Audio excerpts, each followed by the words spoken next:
Hi, this is Sandy Hamilton with another tip for educating your child.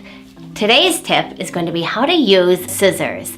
Now, step number 1, make sure you get your child a scissors that works properly. Getting your scissors from the dollar store probably isn't a good bet because when the kids try and cut, they don't cut. So once you get a pair of scissors, try it out and see if it works for you. If it works for you, it's gonna work for them. When a child holds the scissors, they should have their thumb in the little hole.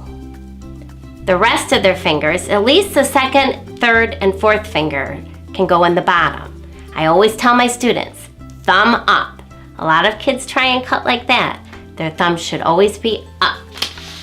And when they cut, they open and close the scissors. And I tell the kids, open, push forward, close.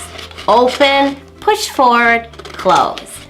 It may seem easy to you, but some of them don't even have the strength to open and close their scissors. So I'm going to show you what I do to help the students that are really struggling to get that scissors to open and close.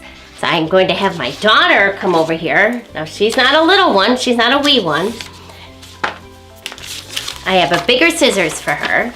So she's gonna hold the scissors, thumb up, the rest of the fingers in the hole. And if she was cutting on this line, I'll tell the kids to open the scissors. And if they're having trouble opening, I stick my finger in each of the holes to help them open and close so they get the sensation. So close, open, close, open, close, open. And after they do that a few times, they're good to go.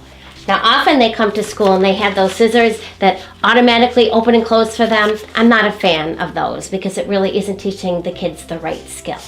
So another thing your child can do is practice cutting. There's nothing better than to practice all the time using those scissors, and then they'll be cutting in no time. So you can make something simple like this. This is like a little dinosaur monster, and I tell the kids that he likes to eat pieces of paper. So the kids just have to cut a little snip, and then they can feed it to the dinosaur. And you can make whatever you want, or just have a box and say, let's make some snow.